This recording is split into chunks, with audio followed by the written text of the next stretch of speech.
Ferrari at breakfast on LBC. Call 0345 6060 973.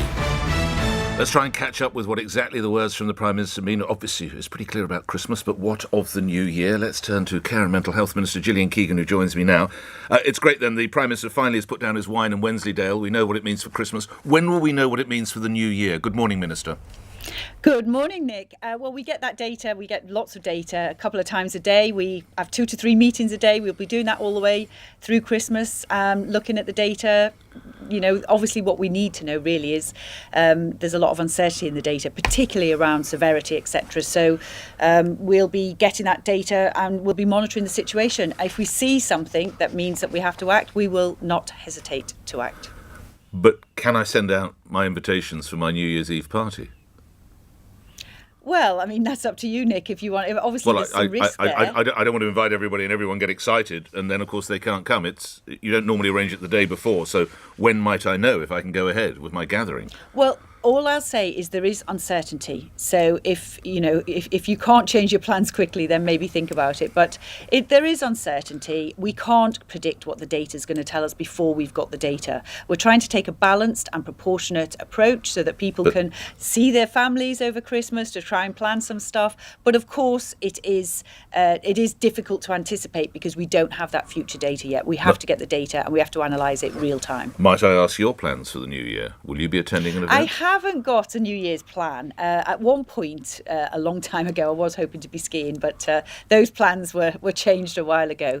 And will you be able to have some people round for cheese and wine wearing business suits? Will that be possible? Yes, I think we may be. I think I've got a cousin who is a nurse who is working over Christmas, but I think she'll be off. So I think we may see her and her partner for New Year. Minister, it's interesting you've referenced those numbers. You'll be aware that there are reports, Politico indeed, reporting this morning that the Omicron is causing a milder disease than the Delta strain. And while it was, of course, correct that we didn't ignore it and we took action, we could actually be talking about something that is milder than we first thought.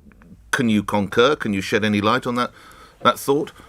Well, that's the question we've asked every day for the last couple of weeks, really. That's the key uncertainty in the data, as well as also the impact of the vaccination. Obviously, we've got a lot of things moving around. We've got nearly 30 million people have been boosted now. So thank you so much to all of them, because you're making a massive difference to our national mission in terms of the wall of defence. But of course, yes, it's a balance of all of these things. We will await the official data. Would you see, you mentioned the need to get boosters, and of course we're all absolutely on the same page there. Would you ever imagine the British government going the same way as the authority in New York, that is actually going to pay people now to have their jabs? Minister? Well, we haven't gone down that route. Obviously, that's something that they looked at in New York. We've had such a good response, actually, from the British public, and they're still coming forward, in their hundreds of thousands every day to get boosted. And it's never too late. If you haven't had your first or second vaccine, please come forward and get boosted. It's a national mission, and I think the British people respond really well to a national mission, and thank you to all of them. So this general sense that we are in line for some kind of circuit breaker post Christmas, maybe the 27th or whatever of 28th of December, you can neither confirm nor deny that?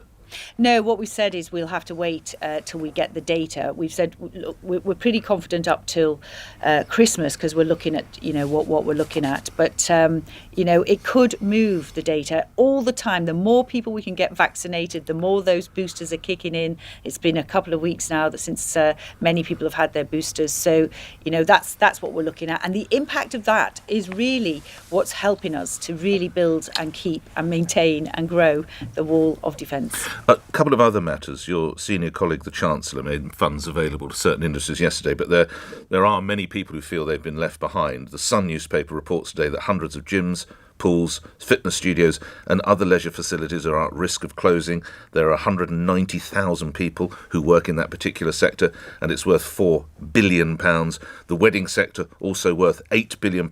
They feel they've left behind. Is more on the way? Well, the Chancellor does keep everything under review and looks at the impacts. And of course, this is a £1 billion package. It's quite a lot of money, and it's substantial. And I know it's been very much welcomed by businesses in the hospitality sector and the cultural arts sector. But of course, we keep these things under review. But we spent, 400 billion, on supporting businesses. So, we have proven that we are there to stand behind businesses when it's required. But of course, that would mean possibly not raising business rates in the new year then, or giving relief on the rate system, or looking at VAT. There's relief on the rates and some VAT relief still in place until March, and in fact some of the other schemes go up to May as well. So there are still some of those schemes in place for certain sectors, including hospitality. Coming back to the need for vaccinations, Minister, and in your role as Care Minister, I wonder if I can share briefly with you a caller I had from Ed in Wilmslow, speaking of, I believe, around 300,000 people with an issue he has. I'm one of over 300,000 people who are disabled and housebound, who are double vaccinated because GP surgeries came in the home and double vaccinated people. But the booster programme, a significant proportion of GP surgeries have opted out because they haven't got staff all the time. Right. It's not that I don't want to get a booster, it's that I can't get a booster because I'm Have they given you a housebound date when they might be able to do their rounds again? No, because we're That's not getting any answers off the Minister for Health and Social Care. I don't know if Ed is referencing you personally, but this is on your watch. How can we persuade surgeries to get out to roughly 300,000 folks such as Ed, Minister? We're very much aware of Ed and Ed's situation. We have had people going out several times in various waves to people's homes, and I've been assured that everybody will have access to their booster before the end of the month. So that's what we've been focused on, making sure that we can get everybody their booster jab. And yes, very much we look at those lists and we look at those boosters and we look at how many people have had access to them, and we're always planning to make sure that they get them. So Ed will have his jab within 9 days? Yeah, hopefully, yeah. By the 31st of December is But you said everybody will have it by the end of... That's 9 days to get every vulnerable person who was caught in that first wave with, if I can call them home visits, they will all be reinstated.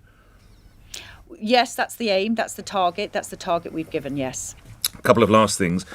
Hopefully your colleagues have made you aware of a story that was broken by the BBC. The parents of an autistic man detained in hospital for 20 years say it as if their son has been held in isolation. This is Tony Hickmott, 44, who, they say, has been treated like an animal in a secure unit 120 miles away from his family.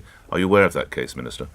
I am aware of that case. I've also raised that case. And it's not just Tony. Unfortunately, there are some other people who are in these inpatient settings. And that's why we're making a lot of changes, actually, to something called Building the Right Support in the Community. I chair a delivery board to make sure that we provide the right support so that people can get the support out in supported living, as opposed to, hundreds of miles from their families. It's not how we want to care for people like Tony. But what of this particular gentleman? Can some action be taken for Mr. Hickmott? Yes, I believe that they are looking to try and provide the right support, working the local authority to be able to try and find the right support. It isn't always easy because we don't. That's one of the reasons we're doing a big investment in adult social care, and 300 million of that investment is in supported living and housing and innovation in housing, to make sure that we have the right kind of housing to support people who have quite high needs, but support them better in the community. So that's one of the reasons why we really do need to get on with reforming adult social care to provide better services for people like Tony, closer to home as well. Lastly, Minister, Sue Gray, the second permanent secretary in the Cabinet Office, I think, is doing the report into parties that might or might not have taken place in Number 10 and associated offices. When will that report be made public? I don't know when. It's very soon, so she's doing it very quickly. Well, this side of Christmas, then? I don't have a date, but I know she's aware that you are very keen to see it. Well, no matter that I'm keen to see it, Minister, I think everyone is keen to see it, so we can get to the truth of the matter. So will Mostly it be this? The Prime Minister will be keen to see it, I'm sure. So will it be this year? I don't, as I say, I don't have a date. So, but I know she's doing it very quickly. Okay, all right. I wish you a happy Christmas. Thanks for all our conversations down the year. Grateful for your time. Care and Mental Health Minister Gillian Keegan appearing here on LBC, where at 8 o'clock news is next. On your radio, on Global Player, and Play LBC. Leading Britain's conversation. This is LBC. From Global's newsroom at 8 o'clock, people infected with coronavirus in England are now able to end their self-isolation after a week. The quarantine period can be cut from 10